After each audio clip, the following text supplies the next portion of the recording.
Throughout the Cold War, Soviet submarines play a game of cat and mouse. Lurking off of American shores, they carry the destructive power of 1,000 Hiroshimas.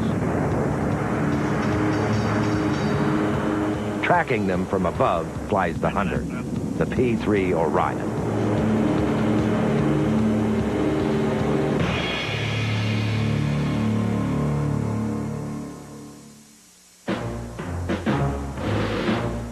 It is morning at the Naval Air Station in Jacksonville, Florida. The men of Patrol Squadron 24 stroll the tarmac that since the beginning of World War II has been home for naval aviators. These 12 men are just one of the many teams around the world that fly the Navy's most unheralded aircraft, the Lockheed P-3 Orion. The Orion is not a glamorous plane. It is not fast, nor is it capable of breathtaking aerobatics. Operating from land bases, Orion pilots are unfamiliar with the exhilaration of being catapulted from a pitching flight deck or catching the wire on a stormy night. But unlike Navy fighters, the Orion never needed a Top Gun school. During the Cold War, Orion crews waged a private but very real war against the Soviet Union. It began over 30 years ago when the threat of Soviet submarines prompted the Navy to replace their aging patrol planes. Named for the Greek god of the hunt, the Orion emerged as the world's premier sub-hunter. Today, the Hunter has found an expanded role to match the uncertainties of a post-Cold War world. But despite the collapse of the Soviet Union, a less tangible submarine threat still exists. And the Orion still does what it does best, hunt. All right, everybody gather around. Good morning. Our call sign this morning is VP-24. Tactical call sign is BAT-1. Got a 6-hour mission going off the coast for a tactical ASW. Today's mission is ASW. ASW stands for Anti-Submarine Warfare.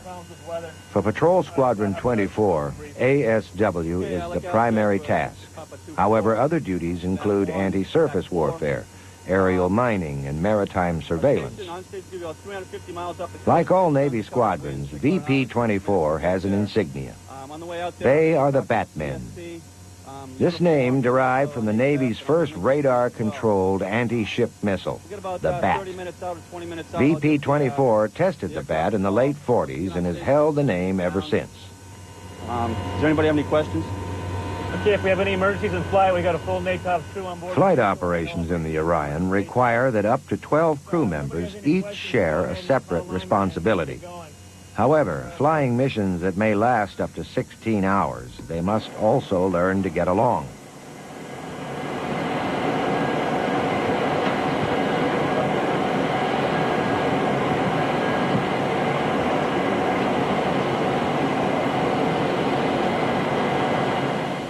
Deployed from land bases, Orion crews never have to live aboard a ship. 6-month deployments do, however, place squadrons anywhere from Iceland to Italy.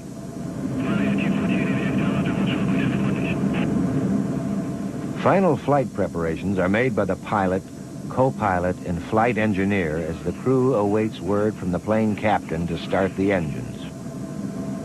The 4 large Allison turboprops found on the Orion are the same engines used to power the Air Force's C-130 Hercules.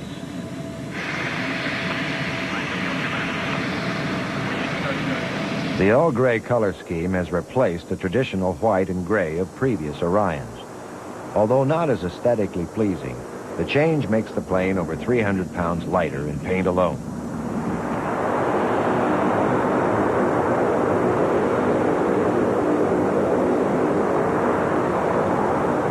Paint is not the only change for this new generation of naval patrol. In recent years, the balance of world power has shifted drastically, forever altering the well-entrenched military dynamic of the Cold War. However, submarines have not gone away, and although the threat comes not from the Russians, their existence is no less daunting.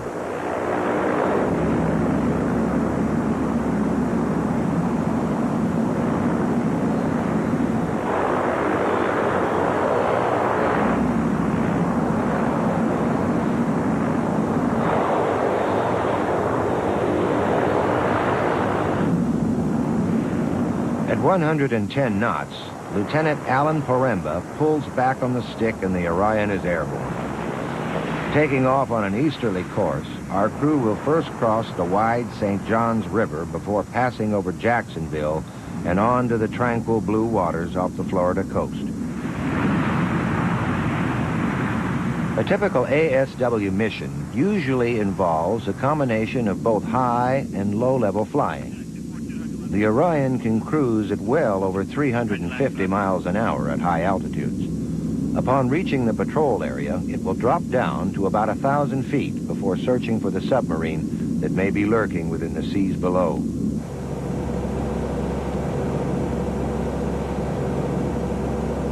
Okay, we're out here doing a surface surveillance search right now at 1,000 feet. We're flying loiter at 200 knots, looking for any targets. Okay, we've got a sub on the surface. I'm gonna go ahead and turn and see what kind of boat it is. Okay, crew. Although sub hunting is a daily chore, every sub contact draws the interest of the crew. Okay, we're gonna go ahead and descend down to about 300 feet, and we're gonna go ahead and man the urge, and radar's gonna get a check on it. We'll go ahead and see what kind of sub we've got here. Okay, we're starting to get a little better picture of him here. He looks like a U.S. boat from the bow planes. Most likely an LA class. That's our most up-to-date U.S. fast attack. The URDS, or infrared detection camera, uses variations in surface temperature to provide a detailed picture of the sub. Okay, our URDS camera just verified that it is a LA class submarine. He's heading roughly on an easterly course. Okay, we're flying over him now. You can see his whole outline in the water. He looks real impressive down here.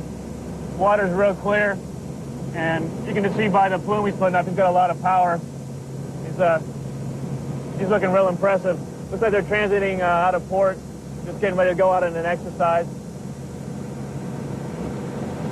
You can see their ops vary. They can do, when they're in port, they can come out and just do 2-week upkeep periods and just do some short exercises prior to going on a long-term deployment. Next to the P-3, I'd have to say submarines are probably the best ASW platform that we have in the United States inventory, because they can be in the same environment as the subs are looking for, whereas we obviously have to look for them from the surface. Like the P-3 Orion, the American attack submarine was designed to neutralize what only a few years ago was America's greatest Cold War adversary. We cannot simply assume every nation wants the peace that we so earnestly desire. We're menaced by a power that openly condemns our values and answers our restraint with a relentless military buildup. Throughout the Cold War, high-profile military parades were held in Red Square. However, what was not showcased were Russia's most secretive weapons. They were lurking off the American coastline.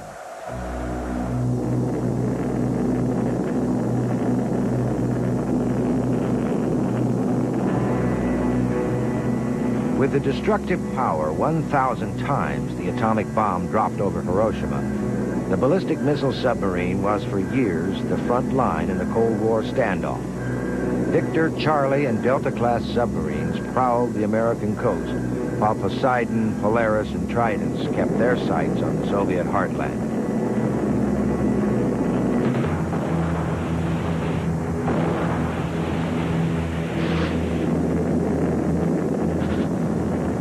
Of all the weapons in the Soviet and American arsenals, the submarine and their ballistic missiles were the most highly shrouded in secrecy. While new Soviet aircraft could be photographed by American interceptors during flyovers at a May Day parade, and troop movements and armament buildups could be picked up by satellites, the submarine was always an enigma. With their ultimate refuge being the protective cover of the deep, these stealthy weapons were the most elusive in the Soviet inventory. Despite the emergence of ballistic missile submarines, the traditional anti-ship attack vessels continued to be updated throughout the Cold War. Soviet Victor-class attack submarines carried the torpedo power to literally rip an enemy ship in half.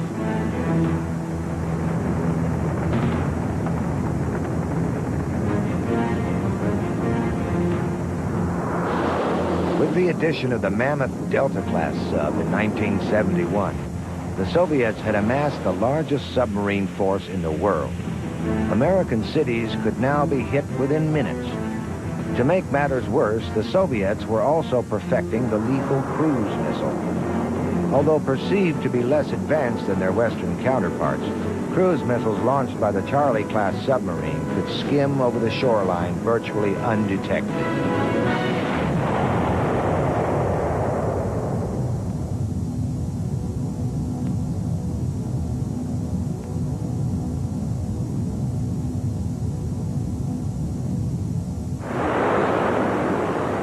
At the height of the Cold War, the P-3 Orion was the front line against the Soviet submarine threat. Detecting the sound of an ever more quiet adversary characterized this ongoing game of cat and mouse. The primary listening device utilized by Orion crews is the sonobuoy. Before each ASW mission, sonobuoys are loaded into each of the 48 launch tubes at the rear of the fuselage. It is from these tubes that the sonobuoys are launched when a subchase is underway. The diagonal slant of these tubes cancels the forward inertia of the aircraft, allowing the sonobuoy to land in the desired spot. Anthony Anderson is the ordnance officer in VP-24. In flight, we launch the sonobuoys from in the tubes right here. We have 3 of these. We call these our pressurized sono launch tubes. We simply place them inside there with a CAD on top of it. Shut the door, and electrical impulse fires the CAD, which pushes the buoy out. In the event these break, we also have what we call a free fall chute right here. You just lift that up. That's unpressurized. Put a liner in there and just drop the sonobuoy out.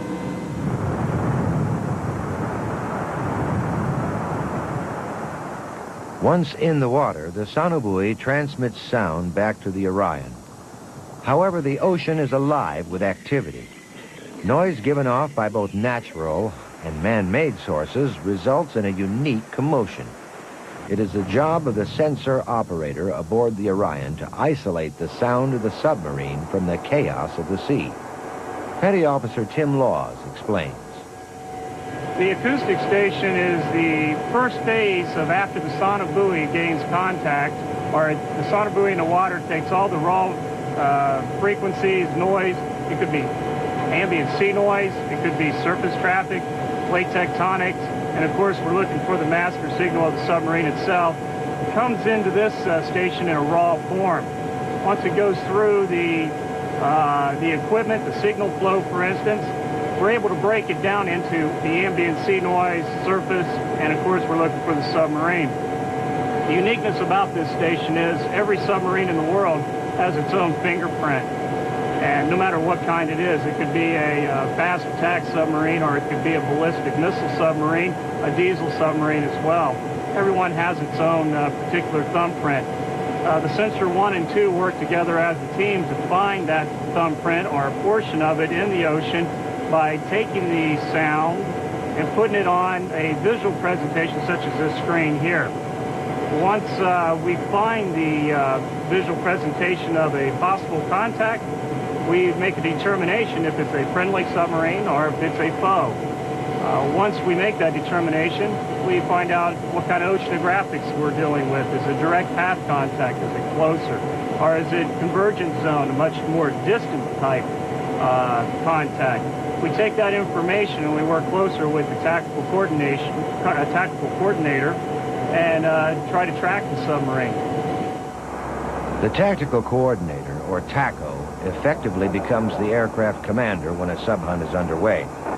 He is responsible for the plan of action to be taken against the stealthy adversary lurking below. Maintaining complete radio silence, the TACO coordinates all communication between the pilot, navigator, and sensor operators.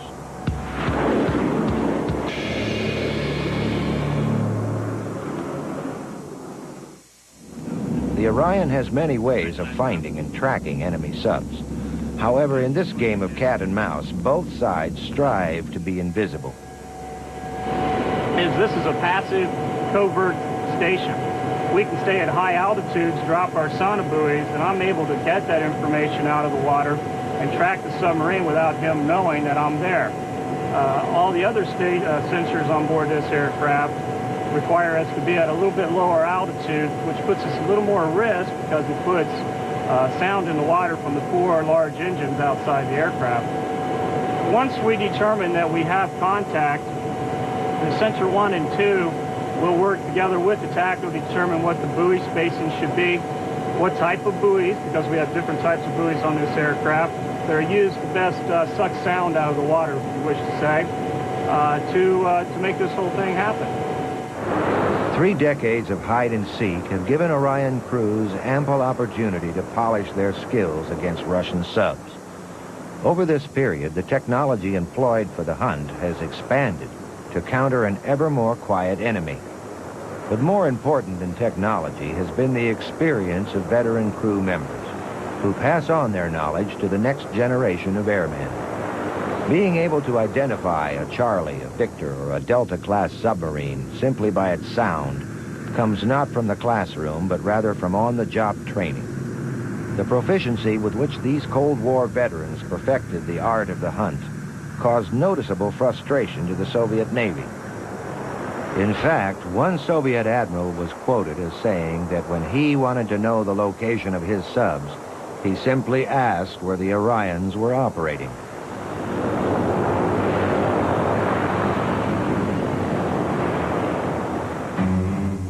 At the outbreak of World War I, the submarine was a fledgling technology. However, in the opening days of the war, the Unter's A-boat U-9 sank 3 British cruisers in just over 1 hour. The traditional concept of sea power was forever uprooted.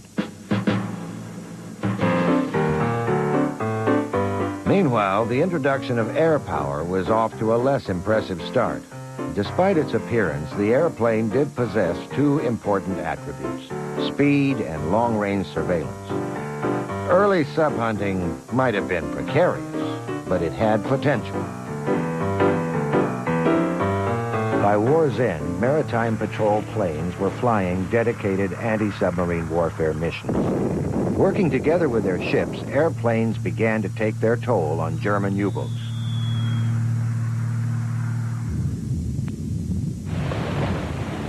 The resurgent German military juggernaut wasted little time in rebuilding their navy.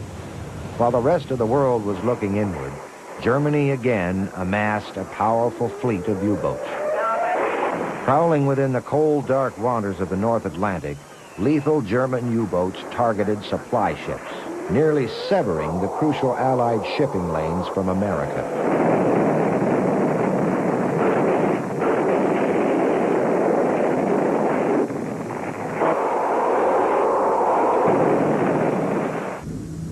Effectively neutralizing the German sub-threat was crucial to the Allied war effort. U.S. and British Navy destroyers were fitted to the specific role of killing subs. While ship-launched depth charges were effective when accurately placed, it was often difficult for a ship to find a submarine. Airplanes, on the other hand, were well suited to the role. The Lockheed Hudson was one of the first planes to patrol the North Atlantic shipping lanes.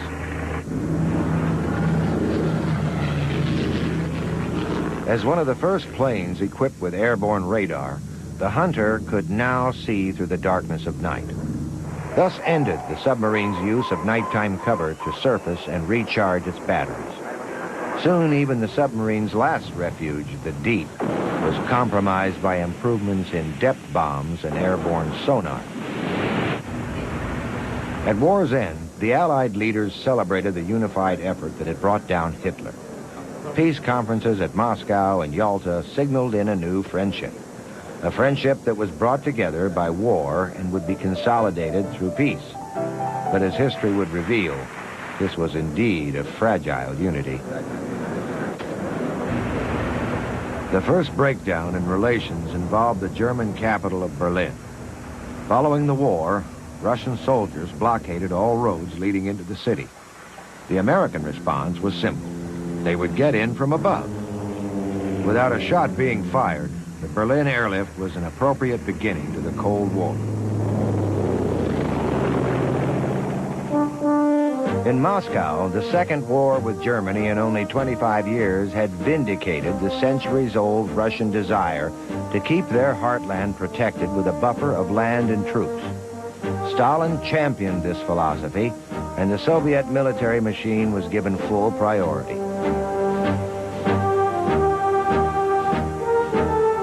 The importance of submarine warfare was a lesson well perceived by the Soviet leadership. Under the guidance of Joseph Stalin, submarine production flourished, and by the late 40s, the largest submarine fleet in the world was Soviet. The Americans were also aware of the importance of submarines in any future war. However, the U.S. Navy was quick in recognizing that the submarine was capable of doing much more than sinking enemy ships. The German flying bombs that had rained terror on London during World War II had been modified by America, and by 1947 were being fired off Navy submarines.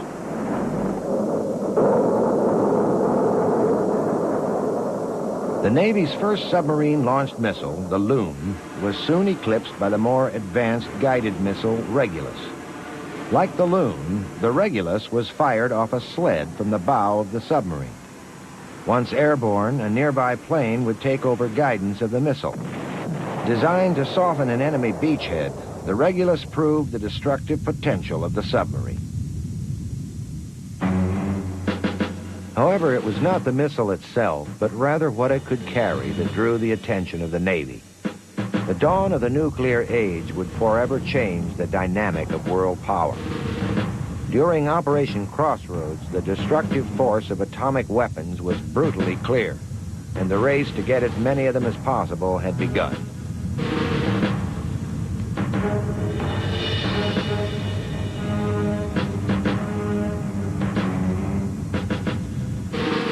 By the early 50s, Russian Whiskey and Zulu-class submarines were equal to, if not better than, their Western counterparts. Therefore, when the USS Nautilus radioed underway on nuclear power in 1955, it was assumed that the Russians weren't far behind. They weren't.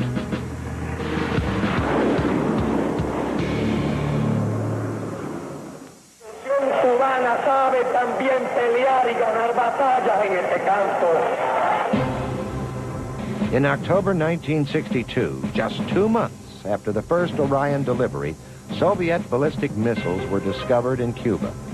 Subsequent photographs revealed the presence of other military hardware, including the Soviets' newest jet fighter, the MiG-21. As the world stood on the brink of war, Navy ships were deployed to set up a steel fence around Cuba to prevent any further shipment of military supplies. The naval quarantine relied heavily on the location and tracking of any Soviet ships entering the area. It was here that Orion patrol squadrons were first called into action. Flying out of Caribbean and East Coast bases, Orions began the hunt for Soviet shipping. Orion cameras photographed rocket boosters that were spread across the decks of merchant ships. With its tremendous range, the P-3 was able to pick up and track Soviet ships well outside the quarantine line, giving the Kennedy administration ample time to set strategies. After only 2 months of service, the Orion had already participated in the Cold War's most suspenseful hour.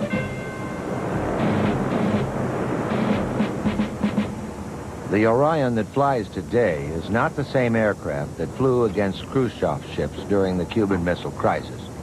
Although it shares engine and airframe, the electronic systems are almost entirely new. While still using the ever-effective sonobuoy and the distinctive metal-detecting magnetic boom on the tail, the P-3C now incorporates an onboard digital computer that integrates the operations of the navigational, avionics, flight control, and weapon systems. These improvements had almost as much to do with technological advancement as it did with the ever-expanding Soviet fleet. During the 60s and 70s, the Soviet Navy grew at a rate which alarmed NATO leaders. Much of this growth was due to the influence and leadership of Admiral Sergei Gorshkov, a man who was determined to make the Soviet Navy the largest in the world. At the heart of this ambitious expansion was the development of the Soviets' first aircraft carrier, the Kiev.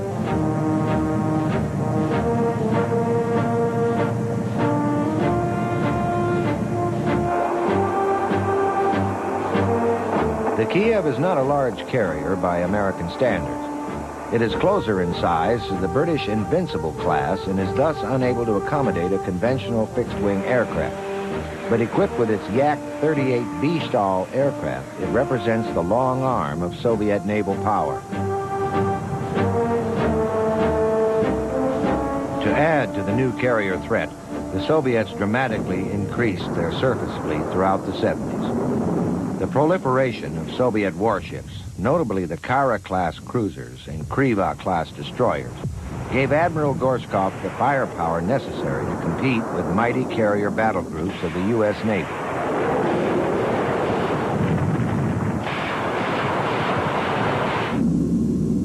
In response to the massive Soviet buildup, the U.S. Navy pressed for newer and more accurate anti-ship missiles. The McDonnell Douglas Harpoon missile was modified to be launched from both ships and submarines.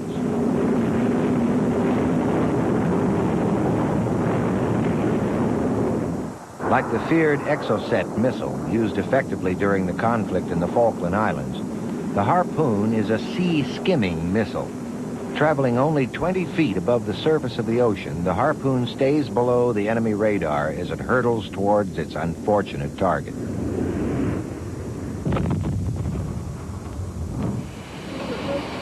The updated model of the P-3 has been modified to carry the Harpoon missile.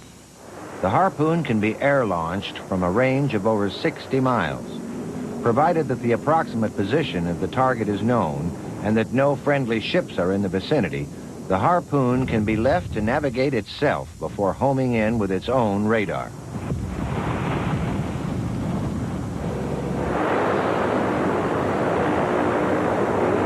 During the Cold War, the Orion's primary target in such an attack would probably be the Soviet electronic surveillance trawlers which constantly eavesdropped on Navy communication.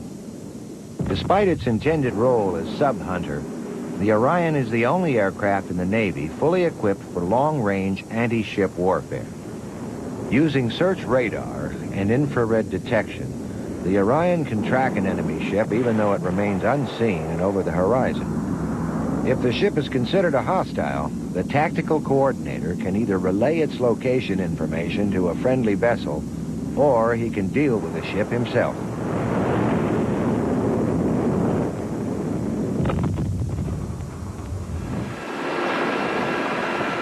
Almost 3 decades after the Cuban Missile Crisis, the Hunter would again see action against merchant vessels, this time in the Middle East. When Saddam Hussein invaded Kuwait in August of 1990, the United Nations Security Council placed an embargo on all trade to Iraq. Within 24 hours of Iraq's invasion of Kuwait, P-3 Orions were patrolling the skies around the Arabian Peninsula. The first task of Orion crews was to provide vital data about Iraqi troop movements. With the fear that Iraq might push southward into Saudi Arabia, this data was critical to the initial placement of U.S. troops.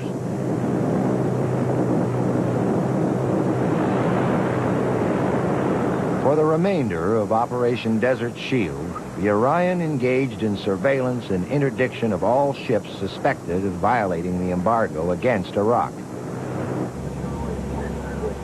On one particular mission, an Orion made a pass at what appeared to be an Egyptian freighter. However, the suspicious crew decided to take another look. On the second pass, the infrared display revealed that the Egyptian markings had been painted over Iraqi colors in an attempt to camouflage their registry. During this period, more than 6,000 ships were intercepted by patrol aircraft. As Desert Shield gave way to Desert Storm, airstrikes ensued and troops prepared for the invasion of Kuwait.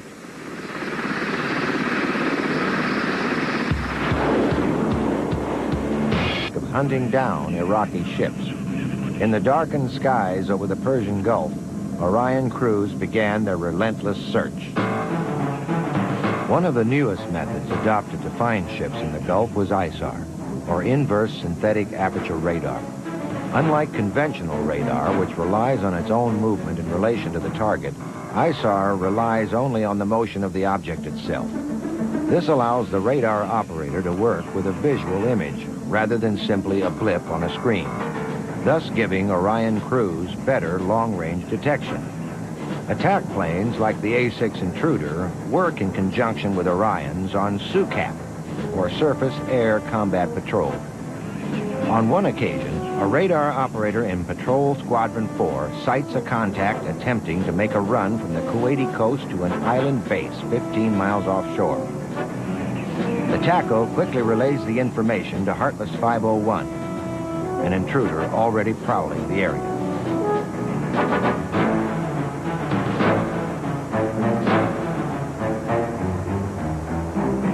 Using his forward-looking infrared sensor, Heartless 501 confirms the target is combatant.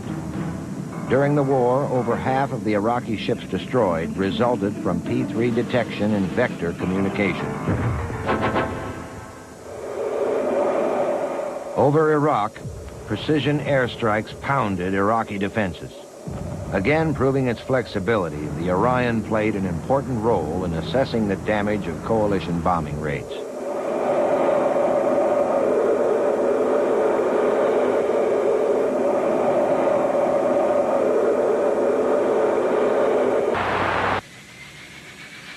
The U.S. Navy is not the only customer of the P-3 Orion.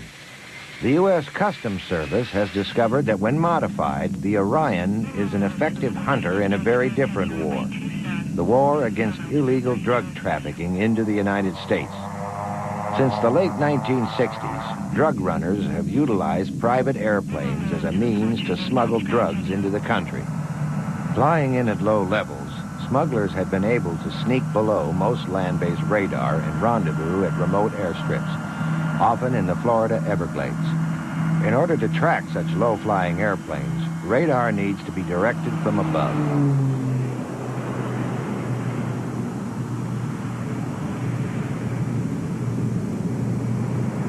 In the expanding war against smugglers, the Customs Service has employed an airborne early warning P-3 Orion. Its distinguishing feature is a 24-foot rotating antenna which houses the APS radar. With one sweep of the antenna, the Orion can survey 196,000 miles of airspace. To launch the P-3 out of Corpus Christi on a typical defense in-depth application, we could depart and be down on station in about 6 hours in the Caribbean Sea, and on station for an additional 6 hours. Stationed there, we could have radar coverage, the 500 miles, which is with radar coverage covering the coast of Colombia, as well as the coast of Haiti and the coast of Jamaica. And the blue water environment that represents, there's very little clutter that presents a problem for the radar. Detecting targets in that type of environment is just what this radar was designed to do. And in a way, it's kind of like shooting fish in a barrel down there. Isolating one drug-smuggling Cessna in the busy Caribbean requires a rapid process of deduction. Prompting suspicion may be the absence of a flight plan, or even more telling if the plane is not squawking. This means the pilot turned off his IFF transponder. Not a normal move.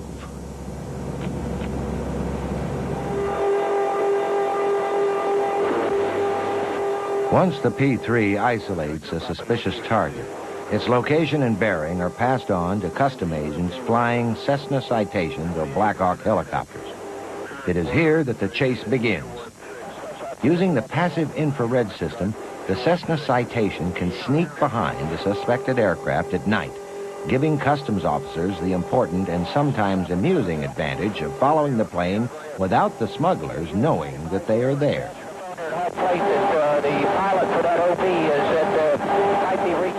Using the infrared display, customs agents can read the plane's registration number in total darkness. This information is then sent to the Domestic Air Interdiction Coordination Center in Riverside, California, for a background check. At Riverside, highly detailed topographical maps of the southern United States are stored on Laserdisc. During a drug interdiction chase, the bearing of the plane is superimposed from the surveillance screen directly onto one of these maps. This allows the controller to keep all parties aware of any airports, roadways, or clandestine tarmacs to which the smuggler may be headed. I dropped over later. Get this on flag. I'm getting it. Some customs officials boast that their airborne interdiction combination has virtually cut off the flow of drugs coming into the United States via small aircraft. It looks like a body. Perhaps this argument is vindicated by recent discoveries of newer and more outlandish means of smuggling, not the least of which was the accidental interdiction of an electrically powered wooden submarine filled with cocaine. One big one. Okay, doors. There's opening. Despite the effective fence created by Customs Service aircraft, the drug war continues. Fueled by an insatiable American demand, drug smugglers work within a limitless budget. In this multi-billion-dollar business, losing an airplane and its cargo is worth the potential reward. It is an ongoing war of attrition that neither side is likely to surrender.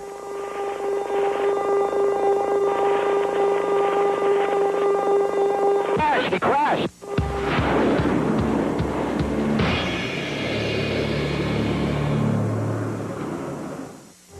There is perhaps no greater measure of Orion's success than its popularity among foreign countries.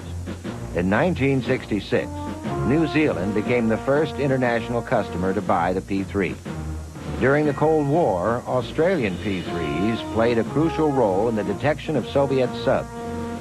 The Japanese have turned to the U.S. Navy's Hunter to fulfill their diverse maritime needs. And at the wind-blown northern base of Andøy, Norwegian Orions have proven that the Arctic weather is no obstacle. While to the south, the Orion is flown over a less forbidding landscape by pilots of the Royal Netherlands Air Force.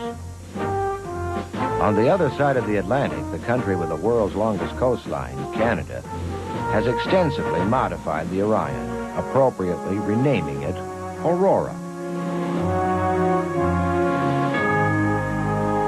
Guarding the Straits of Gibraltar are the Orions of Spain and Portugal.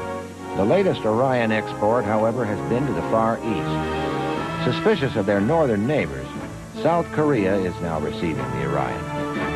As an ironic portrayal of how quickly the world changes, the Koreans wanted the Orion for its original purpose, hunting subs.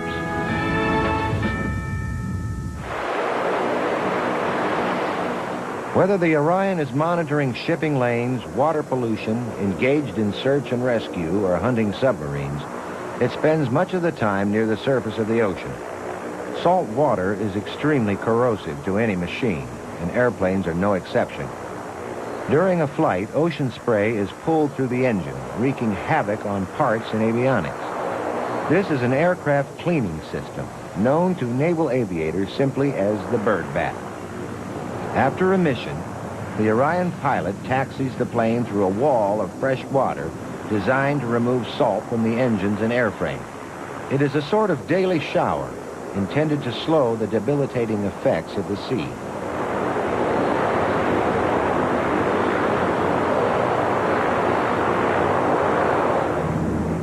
The end of the Cold War has enabled Orion crews to undertake the more peaceful roles of rescue and pollution control.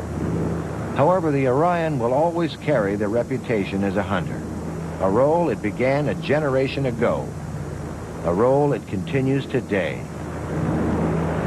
It started off with just a simple headset by just listening to what sound is in the water and trying to pick out what the submarine is.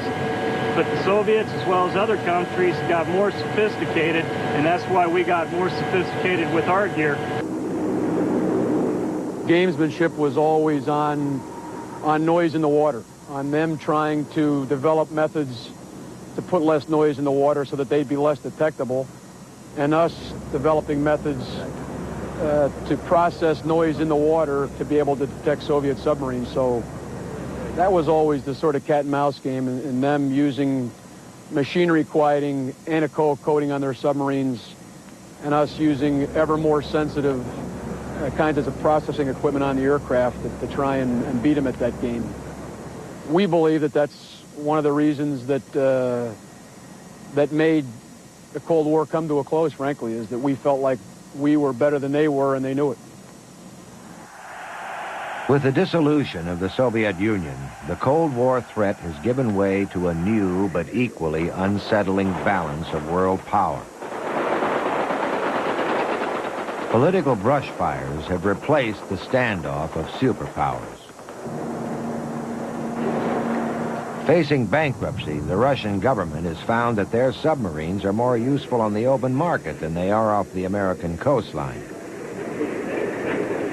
With third world countries now purchasing the technologies of the Cold War, the role of anti-submarine warfare has come full circle. There's a heck of a lot of unfriendly or unknown countries that are getting all kinds of submarines, whether they be diesel-powered or nuclear-powered. Certainly North Korea, the Iranians, are buying these diesel-powered submarines now, and they've always been a difficult challenge for all of us in this business. So we refuse to give up that dimension, though we've refocused our priorities in terms of the roles and missions that we are involved in. We refuse to give up on maintaining our ASW proficiency. So we spend a lot of time at home, whenever we get the opportunity on deployment, to keep those skills sharp, because they're very perishable. And if we don't do that, when the time comes, and I think we've all seen in the last few years that there's plenty of hot spots around, and that ASW is going to be something that we're going to be called on to do again.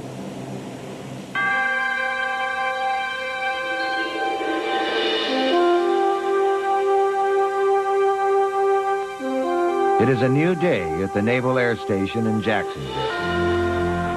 However, the stillness of the Florida sunrise is quickly shattered by the sound of the hunter being prepared for the day's mission.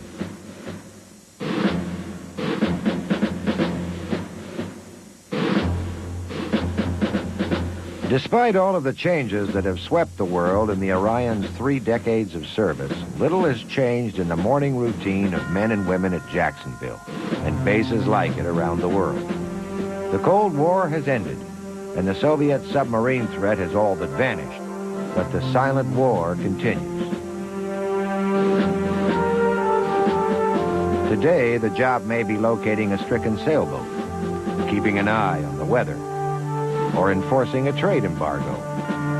Perhaps tomorrow there will be a submarine lurking off the American coastline.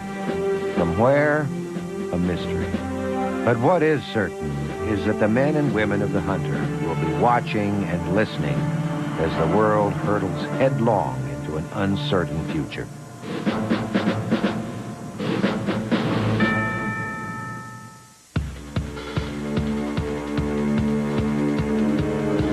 Coming up next on the Discovery Channel, brave African Americans protect and defend an ungrateful nation on rediscovering America, Buffalo Soldiers. Then the Transcontinental Railroad tames the western wilderness on the Wild West.